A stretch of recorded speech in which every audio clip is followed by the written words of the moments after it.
muy buenas tardes. Otra vez estamos desde casa en un horario diferente porque como ustedes saben estoy dando el curso para la Secretaría de Cultura, entonces ya no puedo en la tarde porque el curso es de 4 a 6 de la tarde.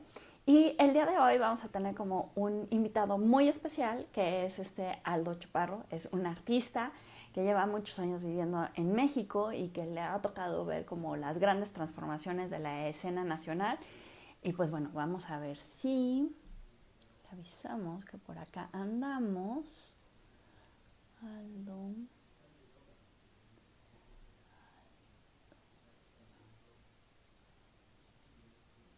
Ya le avisamos que por aquí andamos. Hola Francisco, hola Susana, hola Armando, hola Osiris, qué gusto que anden por acá.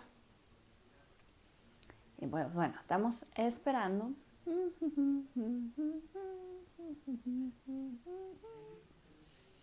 Como ustedes saben esto, aquí está ya.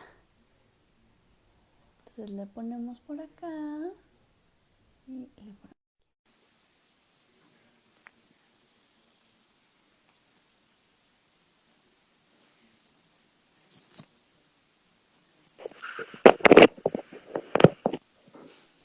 Hola Jimena, Hola Aldo, ¿cómo estás? bien, ¿y tú? Pues bien dentro de lo que cabe. Así es, así es. Tenemos que ser creativos y pacientes. Sí, pero supongo que este es como un buen momento para las personas creativas que les gusta trabajar en sus talleres y que tienen la posibilidad de tener herramientas a su alrededor. Fíjate que es una cosa compleja. Al comienzo yo pensé exactamente lo mismo, que qué oportunidad poder pasar tiempo solo en mi estudio sin tener que ver como la parte administrativa del trabajo o tener que fijarme en otras cosas. Y pensé también que qué maravilla poder trabajar en silencio y ser dueño de mi tiempo para apoyar la parte creativa. Pero fíjate que con el tiempo me he dado cuenta que no es así. Realmente yo no he podido producir nuevas ideas. En realidad lo que he hecho es como apuntalar partes de mi trabajo y partes del estudio, del negocio, Ujú. preparándome para lo que viene, ¿no? O sea, en el estudio nosotros somos 16 personas, o sea, es decir, son 16 familias que dependen de nuestros ingresos, de que las cosas funcionen como siempre. Y yo he decidido, en vez de usar este tiempo para mí, he decidido usarlo para apoyar esa parte de mi trabajo. Porque por otro lado, a pesar de lo que siempre te dicen, ¿no? De que la angustia, el dolor y el sufrimiento son buena gasolina para los artistas para crear, eso jamás me pasa a mí, nunca. Yo necesito comer bien, levantarme temprano, hacer ejercicio, estar en paz con mi familia, estar en paz con mi pareja para poder crear. Y estos momentos no tienen absolutamente nada de eso, ¿no? O sea, es una cuestión también de sensibilidad, ¿no?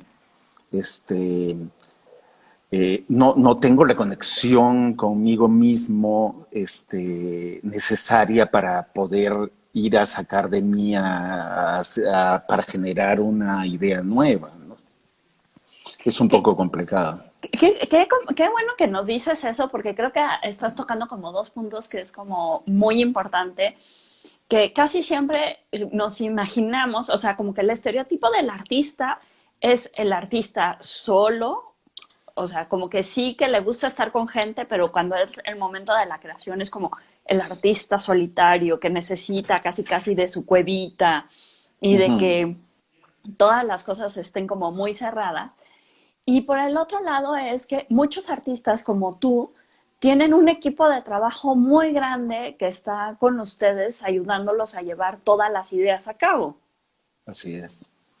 Sí, bueno, yo de todas maneras a mí no me gusta ver gente nunca. O sea, pero eso es aparte de mi relación de trabajo. Pero es muy padre porque tú llegaste muy joven a México. Entonces, ¿cómo ha Sí, sido el crecimiento de ese joven que llegó? Creo que primero llegaste a Monterrey, así es. que aparte llegaste a Monterrey ¿Cómo? Y luego ¿Por llegar a qué? tener un estudio de 16 personas. ¿Cómo sucedió todo eso? O sea, bueno, obviamente es toda una vida, pero... Yo llegué a Monterrey en el 91. En esos años Monterrey, pues no lo sé si tú lo recuerdas, estaba en una especie de boom del arte. Ujú, Eran los años en donde los coleccionistas de Monterrey juntaron dinero y entre todos pues, abrieron Marco.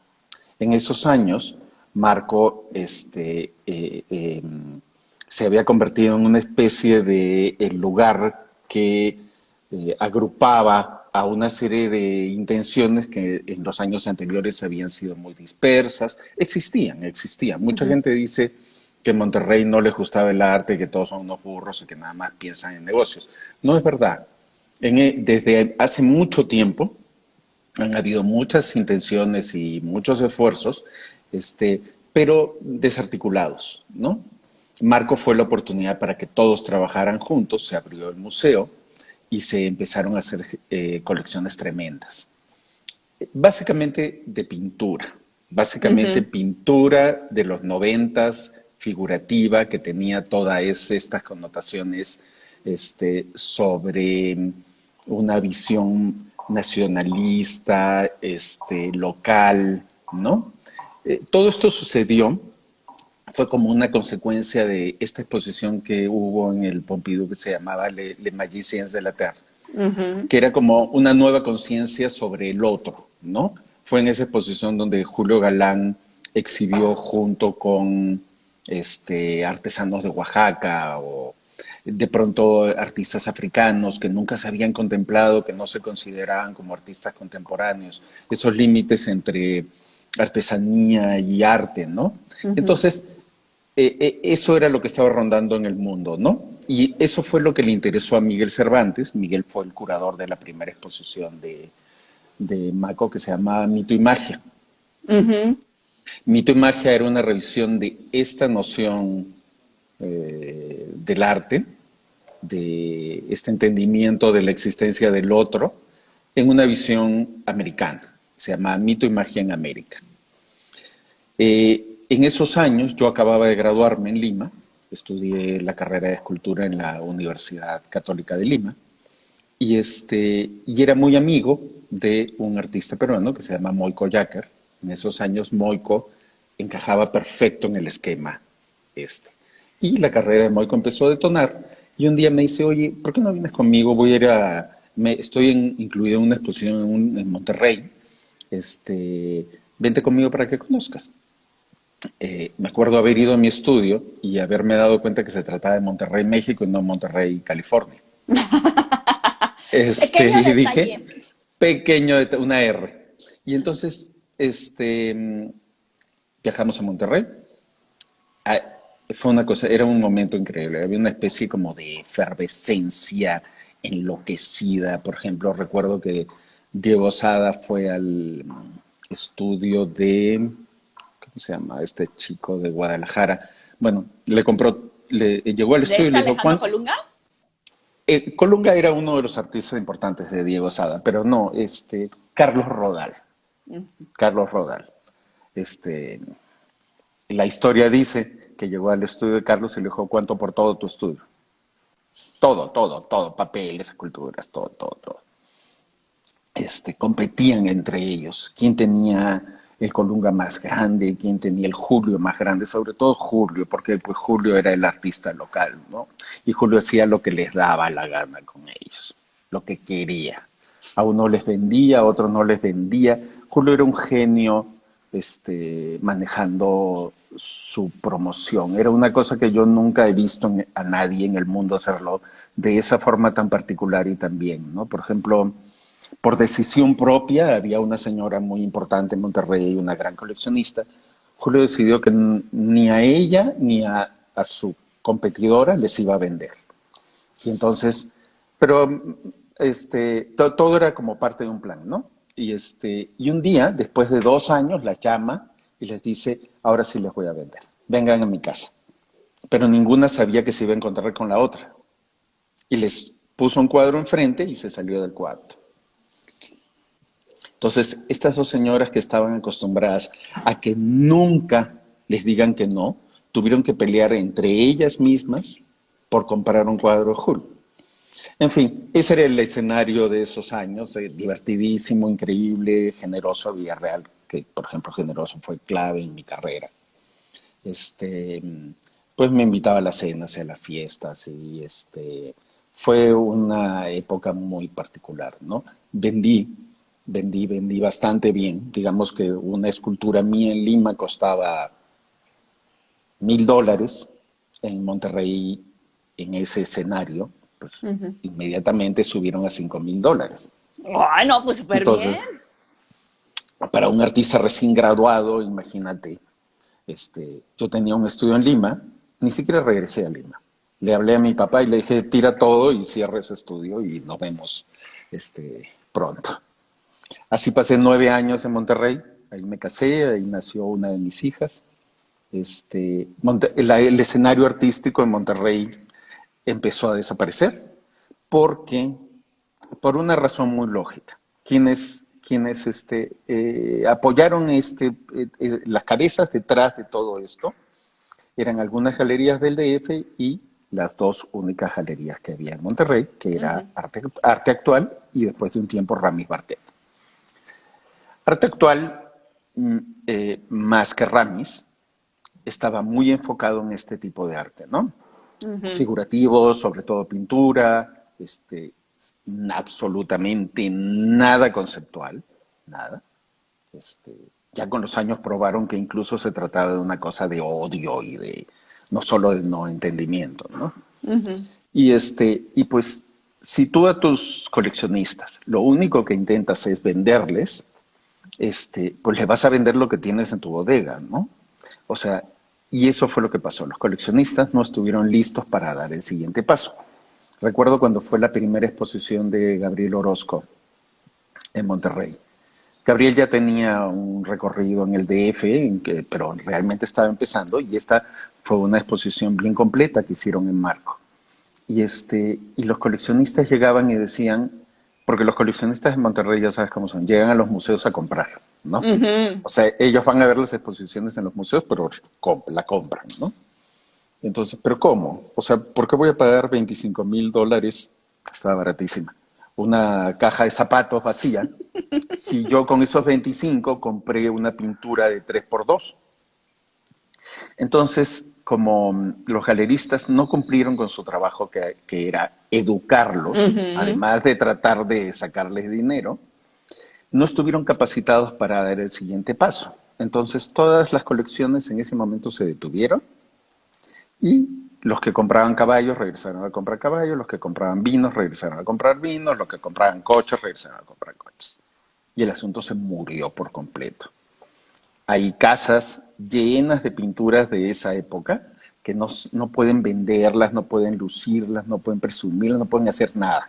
O sea, claro, por ejemplo, los que tienen Venegas, o sea, Ahorita han de estar muy ahorita, contentos, han de decir, de después de 30 años.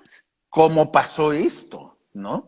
O sea, fue porque Juan Gaitán tuvo la visión de entender que Venegas es un gran artista y de que no podía dejar, o sea, una sociedad no puede dejar morir un artista de ese tamaño, ¿no? Ahora, bueno, me imagino que Colunga tiene lo que se merece, me imagino que muchos tienen lo que se merecen, ¿no?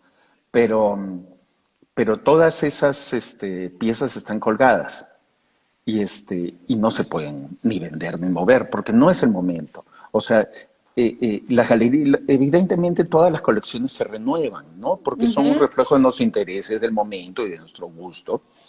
Y pero para renovarlas necesitas tener la curiosidad suficiente y eso no pasó. Entonces Monterrey entró en una especie como de Letargo. letargo total y una ausencia total de actividades. Por supuesto, había cero ayuda del gobierno, cero patrocinios, cero interés. Y en ese momento fue el momento en el que yo me sentí ya más cómodo y más libre. Y entonces empecé, cuando me di cuenta de que para hacer nuestras exposiciones y para expresarnos y hacer lo que queríamos, pues teníamos que hacerlas en nuestras casas, en nuestros estudios organizarnos nosotros. Y eso fue lo que pasó.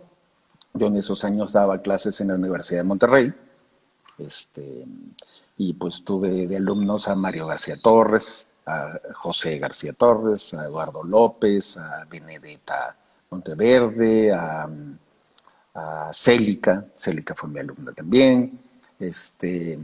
Y éramos un grupo muy interesante y una comunidad muy divertida. Teníamos miles de proyectos, hicimos un montón de cosas.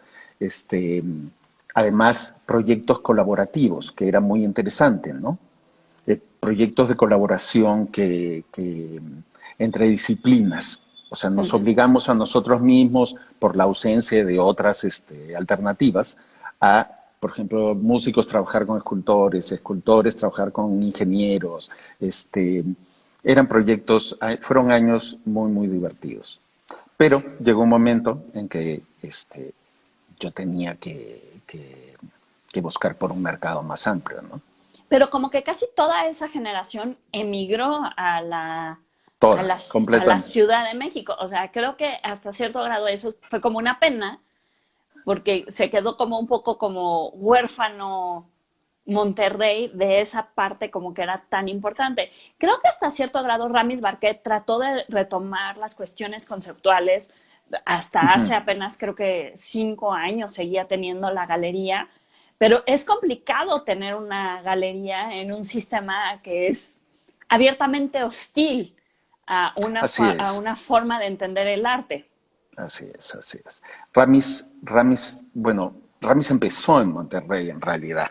Eso fue lo que pasó. Porque luego Ramis después se fue a Nueva York y luego incluso a Londres y luego entró en el negocio con los muebles vintage y Ramis detonó y incluso su gusto por el arte también cambió. Él sí incursionó en nuevas cosas. No quiero decir que no había un conocimiento, sí, sí lo había, pero lo que pasa es que si una sociedad no responde a, a la contemporaneidad, o sea, tienes que ir a buscar contemporaneidad en otros lados, y en esos momentos el DF estaba en un momento muy interesante, eran los 2000. Ujú. Me acuerdo cuando Osvaldo Sánchez llevaba el Carrillo Gil y Magalí Arreola y Ana Elena Malet y estaban incluso Pedro Reyes era curador en esas épocas. Este, Habían artistas súper interesantes que recién se estaban formando, y eso es lo que llevó a que el DF se convirtiera en una plataforma internacional como es ahorita, ¿no? O sea, en esos años fue cuando apareció Curimansuto, Ujú. y pues ya el escenario cambió para siempre, ¿no?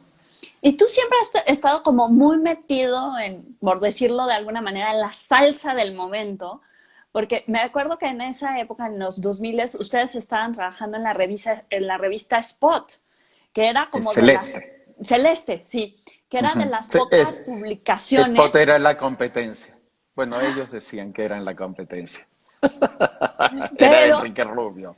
sí, sí, sí, pero estaban como las dos en el mismo momento, como tratando de tocar temas y tratando de tocar el arte, no como nada más una cuestión como, no como snob, sino como teórica, sino también como de la Ujú. vida cotidiana, del diseño y del diseño en todas la Las gama de disciplinas. posibilidades. Ujú. Sí, en esos años. Nosotros empezamos Celeste en Monterrey. Ujú. Este, Fue una propuesta de Grupo Milenio. Este, por supuesto, ellos estaban pensando en cualquier otra cosa menos en Celeste. Ellos estaban pensando que necesitaban una revista fue Federico Arreola. Ujú. Federico nos dijo, necesitamos una revista de estas, de moda, donde podamos poner anuncios de perfumes y de ropa y de esas cosas que les gustan a ustedes.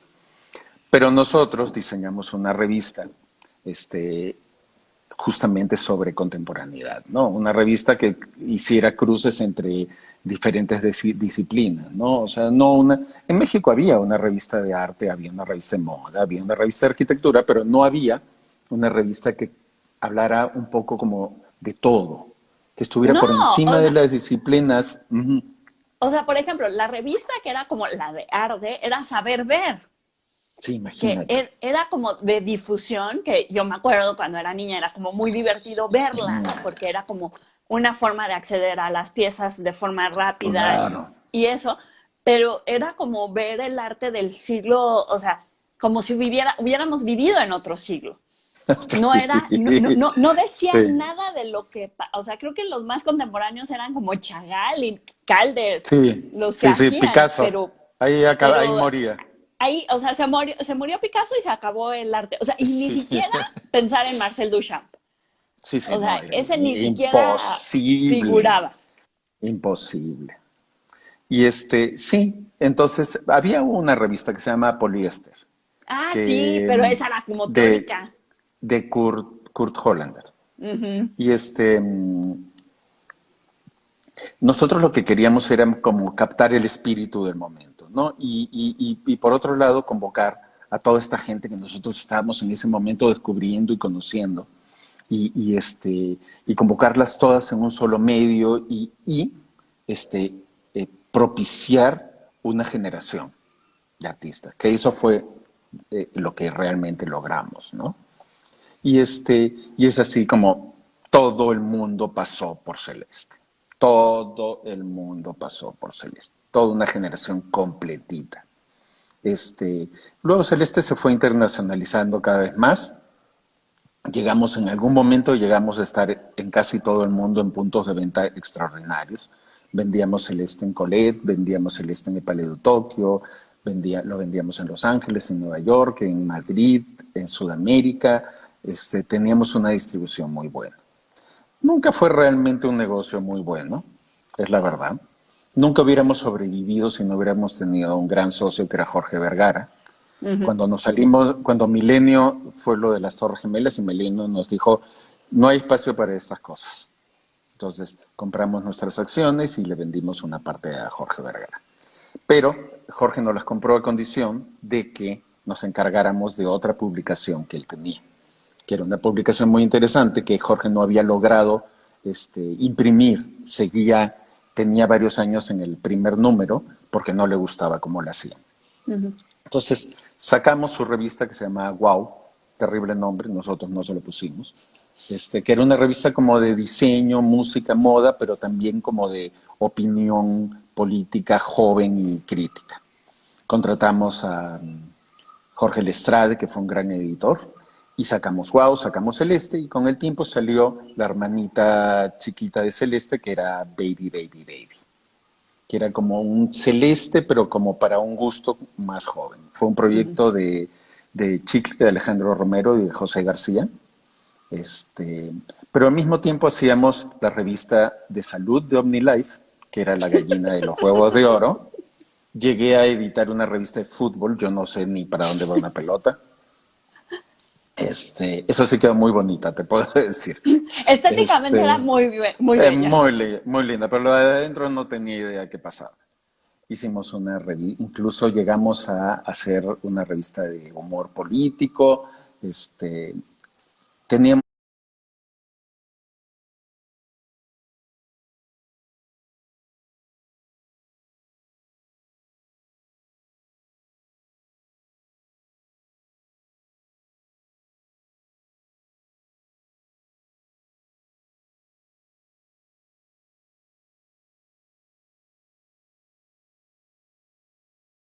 un montón de, de números que salían todo el tiempo, ¿no?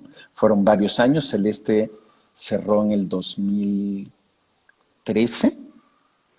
Yo me había salido un poco antes ya, yo me había salido como al 2011.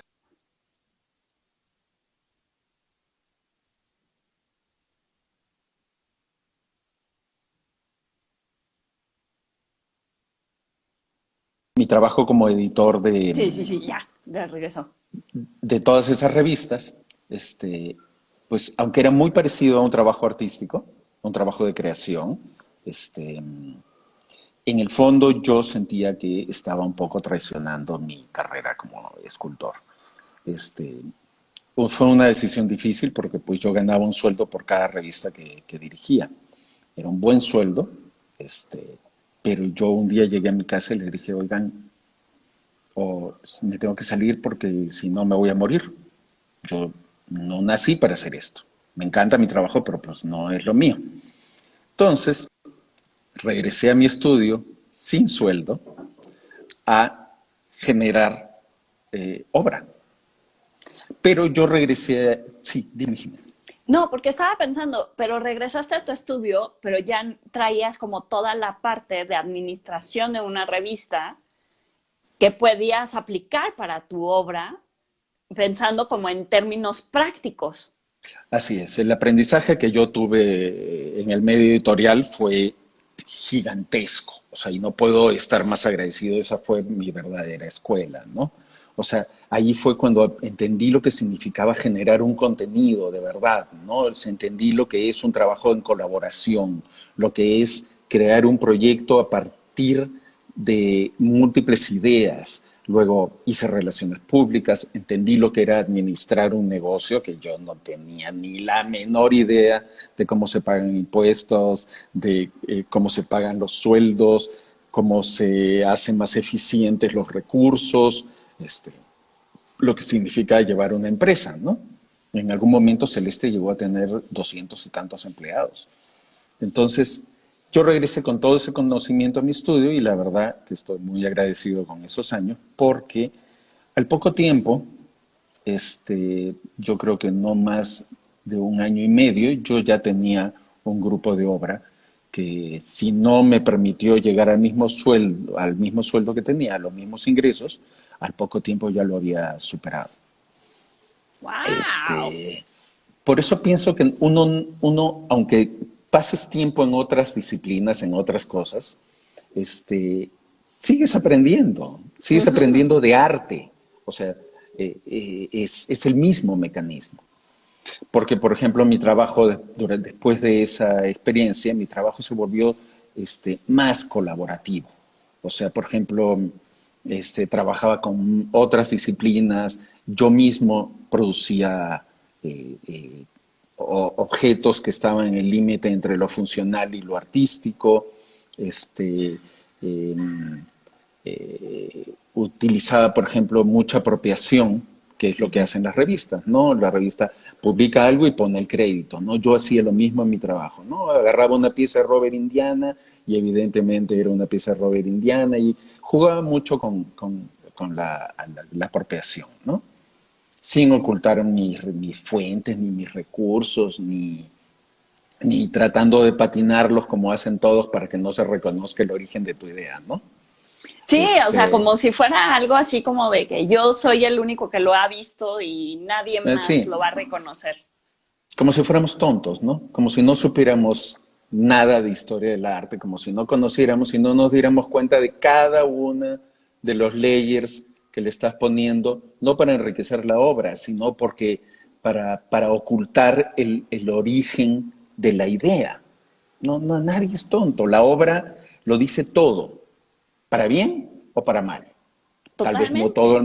no todo el mundo lo puede ver, pero tú cuando ves una obra sabes exactamente quién es la persona que está atrás, su nivel de intelectualidad, su conocimiento, a quién está copiando, a quién está usando de referencia, con quién está mezclándolo. O sea, tú y Ujú. yo y mucha gente, o sea, que tiene cierta información, se da cuenta absolutamente de todo, ¿no? Es por eso que ahora, yo siempre digo que antes me preguntaban, antes era muy crítico, ¿no? Es una cosa también como de la gente joven, ¿no? Ah, eso no me gusta, eso sí me gusta. Buah, como si el gusto fuera un juicio real. Lo que a mí me gusta es tan relativo. A ti te puede gustar una cosa, a mí me puede gustar otra.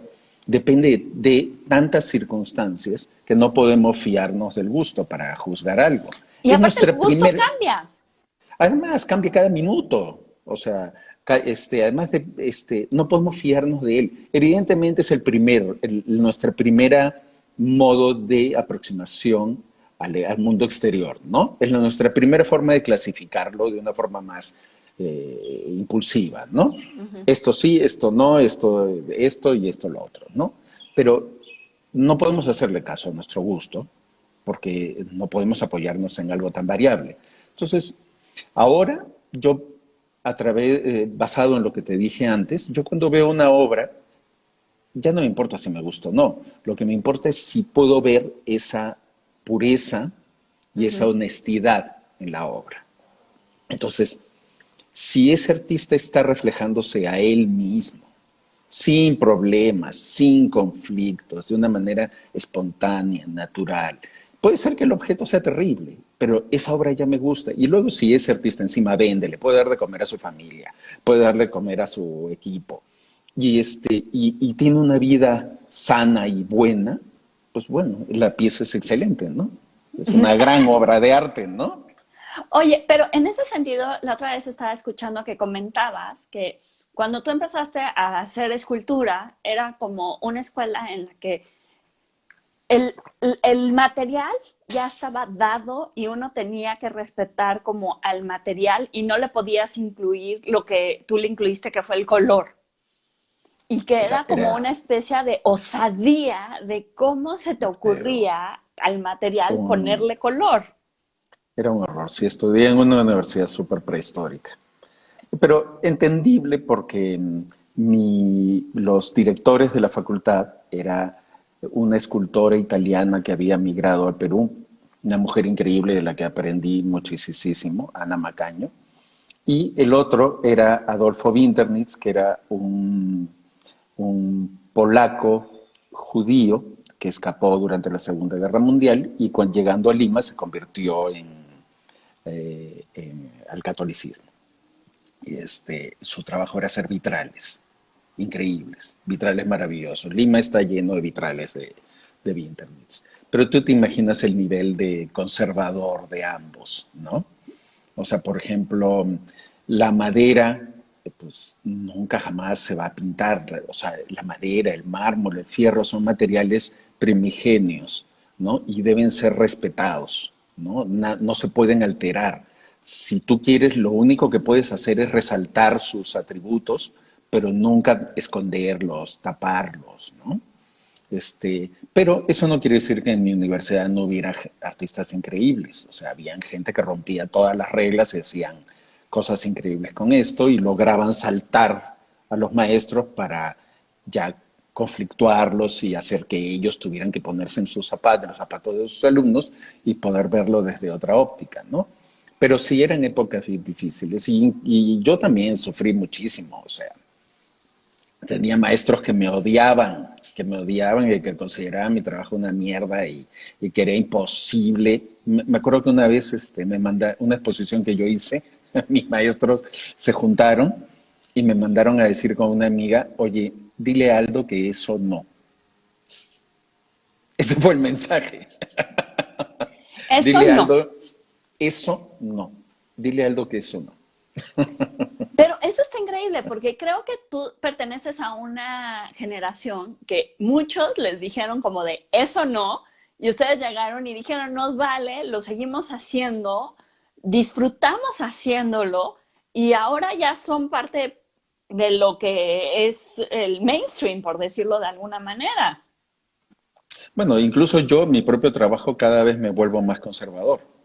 O sea, si lo analizas, yo hago pintura, escultura, talla, o sea, no existe, ya no hay cosas que hacía cuando estaba más joven, ¿no? Pero es por propia voluntad, ¿no? Porque tal vez sí aprendí a respetar los materiales, sí aprendí a entender la escultura como un objeto tridimensional, sí aprendí a pintar y lo que es una superficie noble y lo que es una superficie buena, ¿no?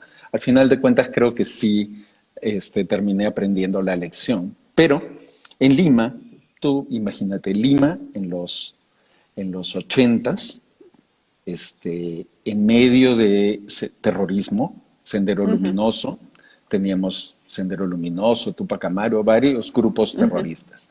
La ciudad estaba sitiada. Mis últimos años de universidad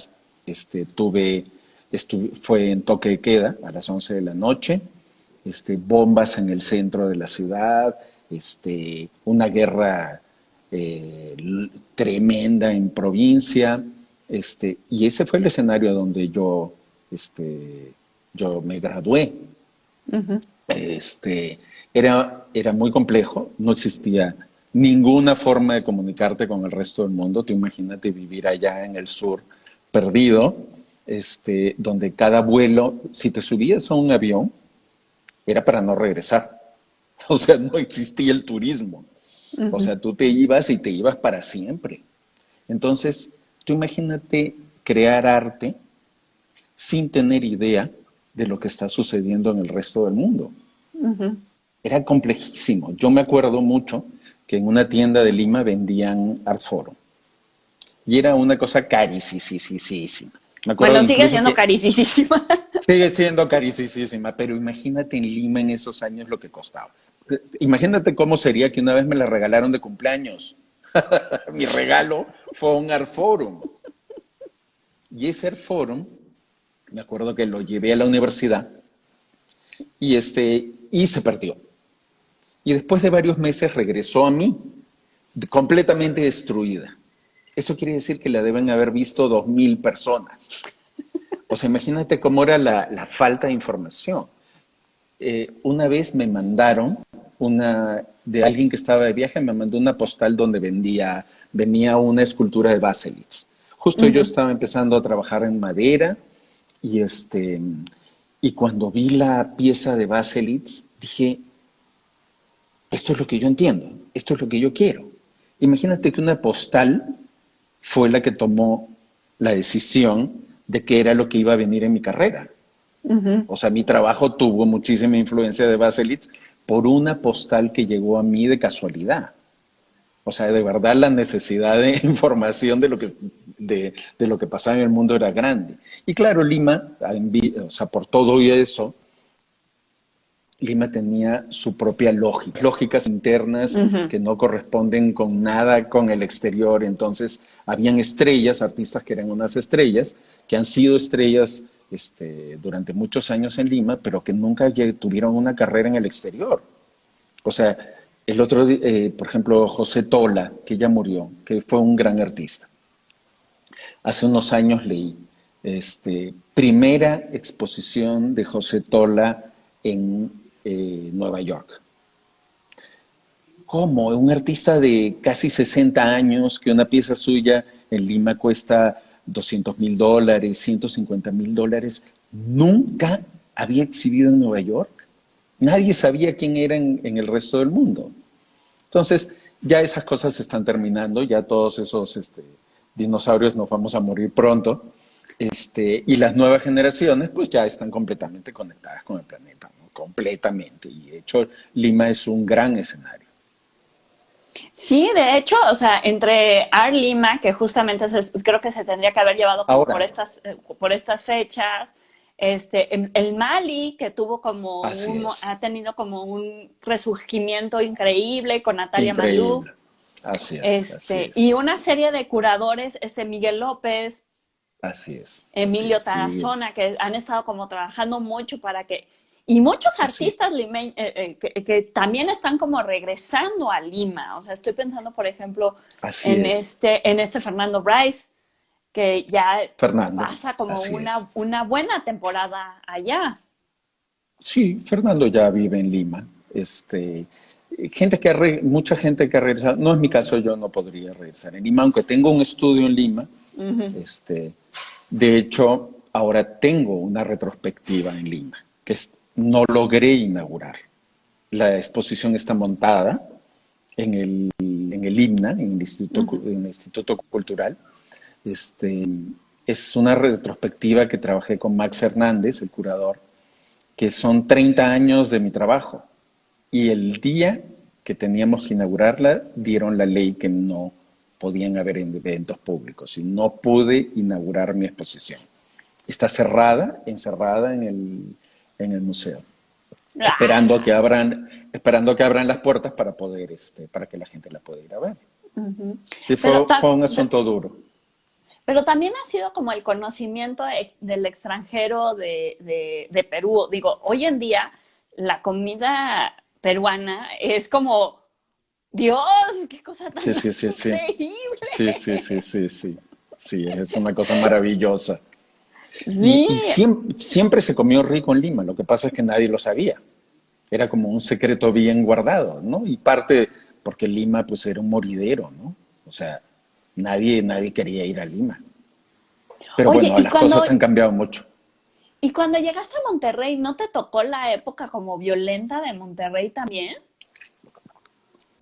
No, en esos años Monterrey era un escenario también loquísimo. O sea, era la ciudad más segura de México. Nadie cerraba la puerta de su casa. Las señoras cuando iban al súper dejaban el coche con la llave adentro y prendido para que el aire acondicionado siguiera funcionando. Nadie robaba. Era increíble. San Pedro, que sigue siendo bastante extraterrestre, San Pedro era el municipio con más dinero en Latinoamérica, con más seguridad, era absolutamente pacífico, era una cosa de otro planeta. Yo llegué en ese momento y me fui antes de que se pusiera violento, porque la violencia debe haber sido como después del 2000 y yo me salí de Monterrey en el 2000. Oye, qué cosa tan más increíble. Y otra plática que también estabas dando sobre tu trabajo era la cuestión de que aprendiste nunca a casarte con un material. Ujú. Como que ese Esa es un fue, buen aprendizaje. y extrañamente esa fue una de las cosas que me enseñó esta maestra, Ana Macaña.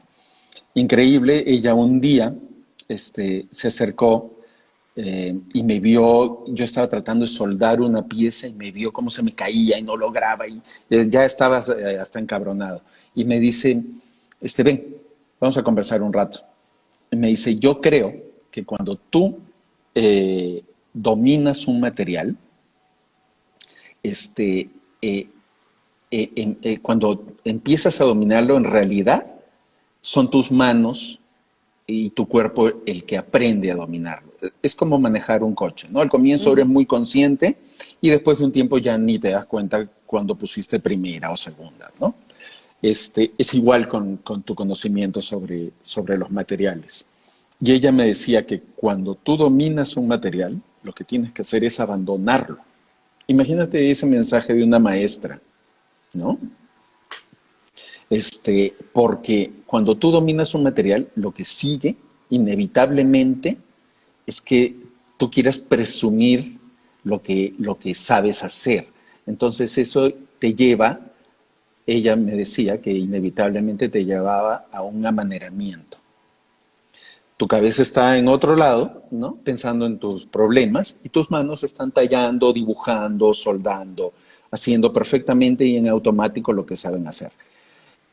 Ella decía que el valor estaba en esa lucha. Cuando tú no dominas un material, tú tienes que estar ahí, en el momento, en el presente, siempre improvisando, siempre, eh, eh, eh, siempre atento, ¿no? Y esa lucha se refleja en el objeto, carga el objeto de una vitalidad muy particular, ¿no? Es el resultante de ese enfrentamiento. Tú tratando de dominar el material y el material tratando de rebelarse, O sea, de poniendo no, resistencia. poniendo resistencia a no ser transformado. Ujú. Eso convierte el objeto en un objeto con mucha energía. Yo entendí claramente ese mensaje y me di cuenta que la mejor forma que yo tenía para siempre poder imprimirle esto a mi obra es calculando el tiempo de producción. Yo por eso mis procesos, especialmente con las piezas de láminas de acero, son procesos muy rápidos. O sea, yo tal vez digamos que en menos de una hora terminé una pieza y mi atención está puesta en el presente, siempre. Este, Además, porque es muy importante esa cosa que te transmite el objeto, porque las piezas son siempre resultantes de un Ujú. proceso. O sea, la pieza en realidad es el objeto que queda de una experiencia que tú tuviste. Por ejemplo, alguien lo acaba de poner, y es verdad, es como las mandalas para los budistas. Ujú. Este, Ellos tienen muy claro qué es lo que se debe hacer. Puedes trabajar meses en un diseño elaboradísimo, hecho en arena, en arena de colores y cuando la terminan, la barran. Queda muy claro que el cuerpo físico no es el que importa. Lo que importa es tu espíritu, lo que importa es la experiencia, lo que importa es el presente. Y eso es lo que te permite tener un trabajo manual, un trabajo artesanal. Estás relacionándote con el mundo en tiempo presente. Y el objeto es la huella de esa experiencia, ¿no? ¿Qué cosa tan más increíble? Porque la verdad es que sí se nos olvida que los materiales como que guardan la energía y Así se nos es. olvidan a veces los tiempos, ¿no? Y hay muy pocas piezas que luego lo que quieren hacer es como recordarte inmediatamente esos como pequeños momentos. Así es. Y los materiales tienen una energía muy particular y uno debe ser sensible para entenderla, ¿no? Yo siempre digo que ahí es como un triángulo. Idea, material y tiempo de resolución. Una vez que identificas tu idea, ¿no? Una vez que tienes un concepto en el que quieres trabajar, una vez que la identificas, tienes que asignarle un material. Y esa relación es muy estricta. Si tienes una idea para video, no la puedes hacer en mármol. Si tienes una idea en mármol, no la puedes hacer en madera. Una vez que ya descifraste eso, tú tienes que conceptualizar el tiempo también. No es lo mismo una pieza que necesita 3 minutos a una que necesita 3 años. Y si tú tienes una idea a la que le escogiste un material y deduces que esta pieza debe durar, tu proceso debe durar 3 meses, le das 4 meses, la arruinaste. Le das media hora más y la arruinaste.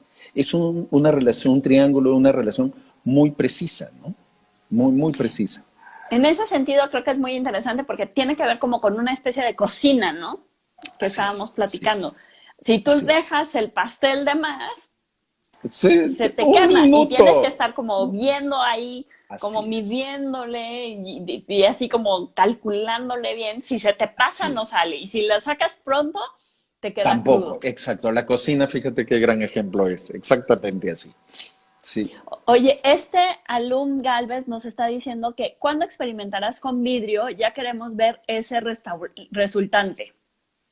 Fíjate que siempre he estado detrás del vidrio, detrás, pero nunca he encontrado realmente con quién trabajarlo. Me encantaría, me encantaría. El vidrio es un material que yo siento también muy afín a mis intereses, ¿no? Durante mucho tiempo trabajé con acrílico, justamente por las cualidades que tiene el vidrio, pero por supuesto que el siguiente paso lógico sería trabajar con vidrio. Me encanta. Oye, y ese paso que diste de empezar a contratar personas para tu taller, ¿cómo fue? Porque creo que muchos artistas no lo consideran, no se consideran a ellos mismos como empresarios, en el sentido de que son responsables de unas personas que están alrededor de ellos, sino consideran así como de, no, yo nada más contrato de vez en cuando y no necesito a nadie. Sí, son diferentes visiones, ¿no? O sea, diferentes necesidades. Si yo tuviera que hacer todas mis obras, pues no tendría la capacidad de cumplir con todos los proyectos que a mí me interesan tener, ¿no? Yo tengo obra a la que muchas veces ni siquiera le pongo un dedo, ¿me entiendes? O sea, es obra que yo diseño, luego se hacen planos, luego se mandan a hacer renders, se hacen bocetos, se hacen impresiones 3D, lo analizamos en equipo, luego se hacen los planos y se mandan a hacer. Se mandan con el soldador, se mandan con el tallador y la pieza regresa a mí sin que yo le haya puesto un dedo. Pero sin embargo hay piezas que solamente las puedo hacer yo. Depende de cuánta expansión quieras, ¿no? Yo, por supuesto, que pienso que si somos artistas y somos comunicadores, eh, a lo que aspiramos es a mejorar esa comunicación, o sea, a llegar a más gente, ¿no? A que la plataforma que tienes te permita comunicarte con más gente, permita que tu mensaje llegue a la mayor cantidad de personas. Si consideras que tu mensaje es interesante, y tienes algo que aportar, pues es tu obligación compartir, ¿no? Este, ojalá sea importante, ojalá valga la pena, pero creo que es una obligación, ¿no? Yo eh, eh, también una de las cosas es que siempre he sido muy malo, siempre he tenido conflictos con la autoridad. Me cuesta mucho trabajo tener un jefe, me cuesta mucho tener encima a alguien que me diga qué hacer, siempre he tenido conflictos. Por lo tanto, este, eh, también he tenido conflictos con mis galerías, porque para cuando ellos me dicen, oye Aldo, en 2 años te vamos a hacer una exposición. No, yo en 2 años ya produje como para 6 exposiciones. Es por eso que en mi estudio tengo un espacio para hacer exhibiciones. Es por eso que yo tengo el proyecto del aparador, que trabaja con un curador, porque tampoco me gusta que mi estudio sea una especie de mausoleo mío. O sea, me encanta la idea que cuando la gente vaya a mi estudio pueda ver mi obra, pero también pueda ver la obra de otros artistas y pueda hacer tener una experiencia mucho más completa y mucho más compleja, ¿no? Y, y es por eso que yo me he encargado muchas veces de partes que en otras épocas le correspondía a la galería. Es complejo, o sea, la relación artista-galería es una relación compleja. Yo siempre digo que es más complicado encontrar galerista que encontrar pareja. O sea, por ejemplo, mi OMR, mi relación con OMR, bueno, o sea, fueron mi familia durante muchísimos años. O sea, Jaime y Patricia me enseñaron más que nadie en el mundo, ¿no? O, por ejemplo, Damián Casado es mi hermano. O sea, yo cada idea que tengo la peloteo con él. Y si no tuviera su consejo, me sentiría bastante solo en el mundo. Pero sin embargo, también o sea, me administro solo porque mis tiempos y mis necesidades son muy, muy complejas como para que puedan ser administrados por una galería que tiene 15 artistas, ¿no? Entonces yo lo entiendo y decido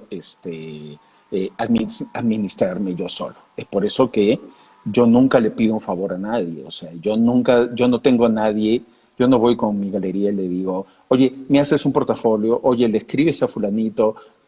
Yo todo lo hago yo.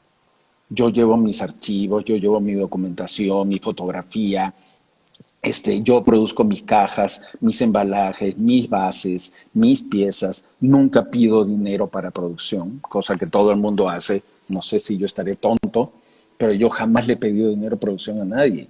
Yo nunca he permitido que nadie me pague un boleto de avión. Nunca.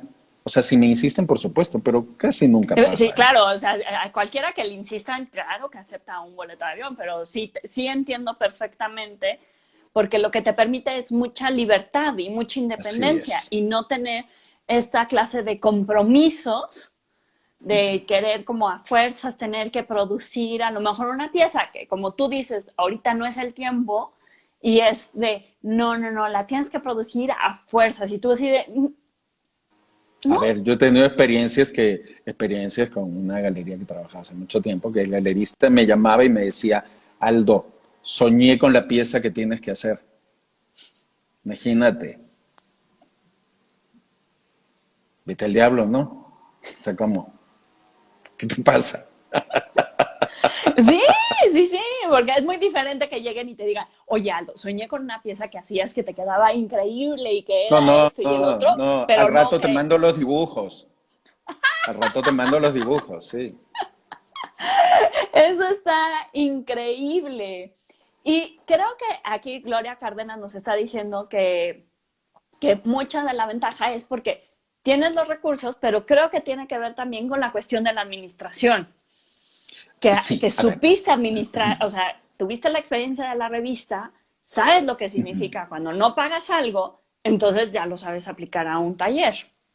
Así es. Y por otro lado, está la parte en la que este, muchos, cuando eres joven, piensas que va a venir una galería y te va a adoptar y entonces tu vida se va a transformar, la galería se va a encargar de todo y tú te vas a poder dedicar a cazar mariposas en tu estudio todos los días sin tener que preocuparte por la parte económica, ¿no? Este, claro, es una alternativa y hay algunos artistas muy privilegiados que pueden darse ese lujo. No fue mi caso, nunca me pasó, nunca pude sentarme y dejarle las finanzas de mi vida a alguien más, un privilegio que yo no pude tener, por lo tanto tuve que encargarme yo de conseguir mi comida, conseguir mi dinero, conseguir mis materiales y crecer. Una de las decisiones que tomé, que al comienzo mis amigos me dijeron, estás idiota porque estás invirtiendo en eso, fue que en las ciudades donde yo tenía más trabajo poner un estudio. Y es así como tengo un estudio en Lima, tengo un estudio en Madrid, tengo un estudio en Los Ángeles, que antes estuvo en Nueva York, y tengo el estudio en México y el de Valle de Bravo. Eh, Cuando yo iba a Lima constantemente, y cuando me di cuenta de que estaba abriendo un negocio, era como llegar a un país y ofrecer tus productos y empezar a moverlos, ¿no? Entonces, poco a poco me di cuenta de esto y fue una idea que yo no tenía idea, tampoco tenía un modelo más que como de artistas mega exitosos que tienen un estudio en diferentes ciudades, pero por diferentes razones, ¿no? Para mí era como ir a abrir un negocio a otro país, ¿no? Y entonces el estudio de Lima, por ejemplo, era primero la casa de un amigo donde le dejaba piezas, luego este amigo se fue, me quedé con su casa, la renté, y luego me di cuenta de los beneficios que tenía poder quedarme a vivir allí, ya no tener que pagar rentas, no pagar hoteles, y el hecho de levantarte en tu propia cama, en tu propio estudio, a poder trabajar, ¿no? Y entonces el siguiente estudio fue el de Nueva York. Era un estudio compartido con Alexis Zambrano, y Alexis y yo trabajábamos en ese estudio. Este, Nueva York fue una experiencia complicada. Llegó un momento en que los dos dijimos, oye, esto no va a funcionar. Y sí, había ventas, habían proyectos, pero no justificaban ni los viajes ni la inversión. Así es que mudé el estudio a Los Ángeles hace hace un año, y está funcionando, está trabajando, está empezando. Ahora esto nos cayó durísimo. Y bueno, está el estudio en Madrid, donde yo también paso muchísimo tiempo, porque mi galería base está allá, que es Casado Santa Pau. Y el estudio lo que hace es, me permite tener un lugar donde producir y vivir, pero al mismo tiempo también me permite darle una ayuda a la galería. Por ejemplo, cuando hay clientes, Damián lleva al cliente a mi estudio y de esa manera yo puedo tener un stock bastante grande, y que no necesariamente es el gusto de mi galería. Eso quiere decir que si, por ejemplo, si las galerías que me dicen, oye, mándame obra, es la obra que ellos han pagado el envío, ellos han elegido. Pero si es una visita a mi estudio, en mi estudio hay piezas que me gustan a mí, que puede ser que no le gusten tanto a mi galerista, pero que sí le gustan al cliente. Entonces, es una manera también donde el galerista se lava un poco las manos, ¿no? No todo me encanta, eso es una pieza de Aldo, pero pues si te gusta, ahí está, ¿no? Entonces, ha funcionado bastante bien, bastante bien. De hecho, tengo dos estudios en Madrid. Este, y eso ha permitido que mi carrera funcione bastante rápido. O sea, eso me ha dado muchísima movilidad. No es lo mismo llegar a una ciudad a hacer relaciones que llegar a tu propia casa, ¿no? Y toda esa Sí, inversión totalmente. fue un riesgo tremendo, ¿no? Pero yo la hice siempre con el compromiso de que si no funciona, se cierra. O sea, sin ningún sentimentalismo, tal como hice con Nueva York. Nueva York fue un sueño para mí. Imagínate, para cualquier artista poder tener un estudio en Nueva York ya es en sí una realización profesional, ¿no? Pero el día que no funcionó, se cerró y a lo que No sigue, pasa ¿no? nada. Pues No, Aldo, ya nada. se nos acabó el tiempo. Gracias, Muchísimas gracias por Jimena. platicar con nosotros. La verdad es que como que abriste muchas cosas, ya me puse a pensar en muchas cosas que me tocaron ver, pero como que a mí me tocaban de lejos, no me tocó como Sí, tan de mucho. cerca. Pero muchísimas Gracias, gracias, gemelas. Aldo. Y nos